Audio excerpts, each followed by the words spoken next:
followed. The official funeral orations were delivered by Tiberius and his natural son Drusus. The body was cremated in the Forum, and the ashes placed in the family mausoleum that Augustus had constructed. At this point, he also formally joined the pantheon of Roman gods, and is forever after referred to as the Divine Augustus, whose pronouncements and policies took on an almost holy character. Tiberius certainly justified many of the decisions of his early reign by pointing out that he was merely following the lead of the Divine Augustus. For example, in his final paperwork, Augustus implored Rome to stay within the settled boundaries of the empire. This injunction was adhered to not just by Tiberius, but more or less by every one of their successors, the only real exception being Claudius's annexation of Britain and Trajan's campaigns in the early 100s, most of the fruits of which were immediately abandoned by his successor Hadrian anyway. Over the course of his long life, Augustus changed the face of Rome. He had taken it from shaky republic to outright autocracy, and ensured that the empire never looked back. His institutional reforms cleared out most of the inefficiencies that threatened to drag down Rome's domination of the whole of the Mediterranean, while the ruthless purges of his enemies guaranteed that all the energy to go back to the old ways had been eliminated. The Republic was dead, but Rome would live. His life was complicated, his motives sometimes pure and sometimes not, and historians and scholars throughout the ages have variously described him as a maniacal tyrant, a puppet of his wife, and a wise, benevolent dictator. He is almost universally referred to, though, as Rome's greatest and most successful emperor. Most believe that his long reign set the foundations for Rome's continued status as the preeminent power of the ancient world.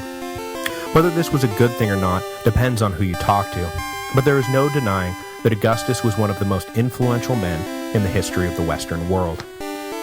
Now, he passes from the stage. Next week, we will plunge into the early years of Tiberius's reign as emperor and his rivalry with the charismatic and popular Germanicus. The young prince may have been oblivious to the fact that his popularity was far eclipsing that of his uncle, but Tiberius certainly wasn't. It's not that Tiberius was a bad emperor early on, just that he wound up playing the socially awkward Nixon to Germanicus's easygoing Kennedy. Germanicus's popularity at the expense of Tiberius played right into the persecution complex that the emperor had carried around with him his whole life. So while we don't know for sure that he played a role in the untimely death of his nephew, the people of Rome certainly believed that he did, which did nothing for his popularity. This negative feedback loop ate at Tiberius, but he took comfort in the fact that his own son Drusus now had no rival for the throne and would be able to follow in his father's footsteps. But when, in 23 AD, Drusus either died from an illness or, more likely, was killed by his wife and her lover Sejanus, Tiberius lost the last thing keeping him grounded, which proved to be very, very bad for the citizens of Rome.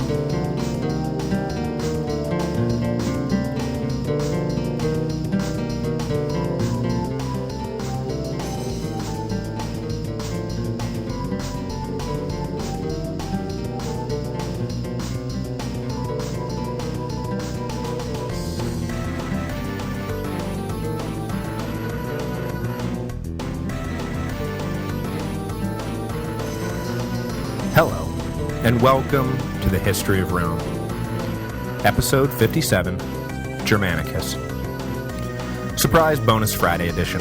I'm hopping on a plane tomorrow to visit the history of Roman laws, and since I just took a week off, I figured it would be pretty poor form to ditch out again, so here we are. The transition from Augustus to Tiberius went smoothly in Rome itself. The now utterly sycophantic Senate was quick to embrace their new emperor. But beyond the capital, out on the frontiers, the death of Augustus led to immediate unrest in a far more important body than the increasingly irrelevant Senate, the legions. It was not so much that the death of the princeps incited revolutionary spirits, so much as a few rabble-rousing common soldiers saw an opportunity to agitate for better conditions and make sure that certain promises made to them by Augustus were not ignored by Tiberius. The new emperor needed to secure the goodwill of the armies if he wanted to rule, right? So why not push him a little early in the game and threaten to crash his new regime into the ground if he didn't give them what they wanted? The mutinies of 14 AD would be a key early test of Tiberius's rule. Would he reveal himself to be nothing more than a cheap imitation of Augustus, or would he be able to rule in his own right? There were more than a few who did not believe that the imperial regime would be able to survive beyond Augustus, that the dead princeps possessed a singular quality that allowed him to rule unopposed. Once he was gone, the regime would collapse and the Republic would be restored. But Tiberius proved to be stronger and much more capable than anyone had given him credit for, and the opposition to the regime proved thinner and weaker than most people had hoped. Tacitus notes that the transition was eased by the sheer length of Augustan rule. After 44 years in power, only the very old had a clear memory of what it was like to live before the Caesars took over. For the middle-aged and the young, it was perfectly natural to be ruled by a single man, whoever he turned out to be. Life was pretty good, the empire was prosperous, the civil wars were over. What was the big deal? There was still a senate, it still had responsibilities, there were still consuls and proconsuls and aediles and tribunes. Everything was basically the same, except that in the end, the buck stopped somewhere in the imperial palace. And who wants that responsibility anyway? It would be years to the dark side of absolute power, but by then, it was way too late. For his part, Tiberius tried to follow in the savvy footsteps of Augustus and make sure at first not to rub his power in anyone's face. He was deferential to the Senate almost to a fault, and when they tried to immediately heap upon him all the honors they had thrust upon Augustus, Tiberius demurred. Some he would accept, but some, like the civic crown or the title Father of the Country, he refused. He was interested in power, yes, but was perfectly willing to give the Senate a greater share in the governance of the country, if only to take some of the responsibility off of his plate. When they kept refusing to show some initiative, and instead kept waiting for him to tell them what to do, Tiberius complained that the Senate was full of men fit to be slaves. The once great body had descended into an impotent social club for rich old men. If Cato hadn't have been cremated, he would be spinning in his grave.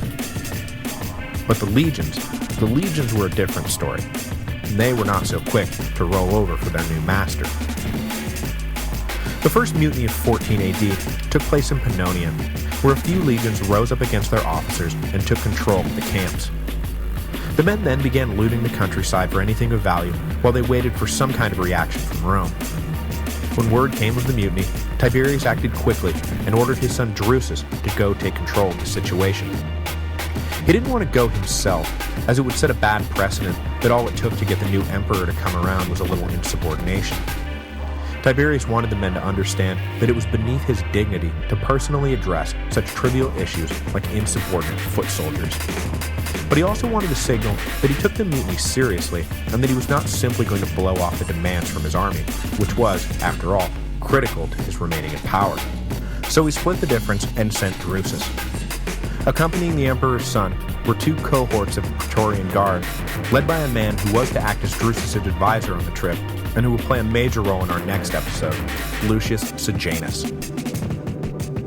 When Drusus arrived, the men were in a sorry state of disrepair, and while they accepted Drusus into camp, they were not thrilled to see him rather than his father.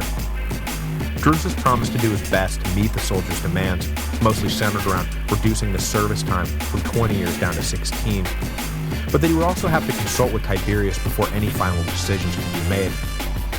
The leaders of the mutiny accused Drusus of playing the same good cop, bad cop routine with them that Tiberius and Augustus used to play, with Tiberius now playing the bad rather than the good cop. Drusus swore this wasn't the case, but the incensed troops drove him from the dais anyway. That night, though, Drusus sent allies into the camps to speak one-on-one with the soldiers. What did they think the final outcome of all this was going to be? That somehow the leaders of the mutiny were going to be made generals and put in line for the throne? That attacking the son of the emperor was going to make Tiberius more likely to give in to their demands? By morning, Tiberius had sowed enough doubt with the men that they were ready to let go their treason. He promised the soldiers unconditional pardons and the right to present their case to Tiberius if they returned control of the camps to their officers and produced the leaders of the mutiny for trial. The soldiers, having thought through the likely penalty for keeping up the revolt, immediately complied. The first test of Tiberius' reign ended in success for the new emperor, thanks to the savvy diplomacy of his son. But immediately after the situation in Pannonia was settled, a similar mutiny broke out on the banks of the lower Rhine. A few of the legions stationed there revolted against their officers and drove them out of the camp, following the lead of their brothers down in Pannonia. This time, it was Germanicus who hastened to the crisis. Germanicus was the biological grandnephew of Augustus and the biological nephew of Tiberius, and by legal adoption was now the grandson of the old emperor and the son of the new one. He had just arrived in Gaul to take on the command assigned to him by the Senate after the passing of Augustus, when news of the revolt came, and he quickly made his way to the mutinous camps. Germanicus took after his father, Tiberius' brother Drusus. He was popular, easygoing, a natural leader, and an accomplished soldier, an all-around Roman dreamboat. If you ladies out there want to get a look at the young hunk, there's a picture of a sculpture of Germanicus posted along with this week's episode, taken by the History of Rome's Belgian correspondent Justin, who recently took a visit to the British Museum and was kind enough to send along an album's worth of pictures, which I'm sure you'll see pop up now and again as we move forward. I also want to mention that back on the Teutoburg Forest episode, there are now some pictures posted of a reenactment of the battle, taken a few years ago by Chief Reenactment Correspondent Carolyn, who was good enough to send them along. Awesome stuff, so go check it out. Being as popular as he was with the men, at first, the troops tried to convince Germanicus to join them, that if he wanted to seize the throne from Tiberius, they would be more than happy to help him. But Germanicus was indignant at the very suggestion, and promised to kill himself before joining in their treason. Chastened, the men simply ticked off their grievances, which again centered around earlier retirement and more pay for the soldiers who still owed service time. Germanicus, unlike Drusus, went ahead and granted their request unilaterally, rather than waiting for final word from Tiberius. He left the camps pacified and thought that was the end of it, but the troops soon learned that a delegation from the Senate was on the way. Fearing that the delegation would cancel the promises of Germanicus, the troops again mutinied, and when the senatorial party arrived, the delegates were attacked. Germanicus hurried back to the scene and shamed the men for shooting first and asking questions later. How did they know what the plans of the delegation were? The men from Rome hadn't even been given a chance to speak. Having talked him down from the ledge once again, Germanicus decided it was best to immediately follow through on the promise of dismissal for those who had served more than 16 years. He paid them what discharge bonuses he could out of his own pocket and sent them to Raetia for settlement. Usually, discharged soldiers settle in the provinces where they served, but Germanicus wanted to make sure that these particular disgruntled troops were put out of everyone's sight and out of everyone's mind. He also went through the ranks of the men one by one with their officers and expelled identified troublemakers from the army. With the men once again pacified, Germanicus began to make plans for a long-term solution to the unrest. The problem, he decided, was inactivity. When soldiers aren't fighting, the officers have to come up with some way to keep them occupied, and that usually amounted to day after day of dull manual labor. Bored and disgruntled soldiers become Germanicus resolved to give the legions on the Rhine something to do. Back in Rome, Tiberius did not like the reports he was getting from the region. The men were trying to declare Germanicus imperator, and he was doling out concessions that had not been approved by Rome. Even with the blatantly obvious demonstration of Germanicus' loyalty to Tiberius a matter of public record, Tiberius went to bed at night with visions of a Germanicus-led coup dancing in his head. I guess it was simply the fact that so many would be willing to follow the young general if he decided to do something that kept him up at night. But despite his misgivings, Tiberius decided to allow Germanicus to remain on the Rhine.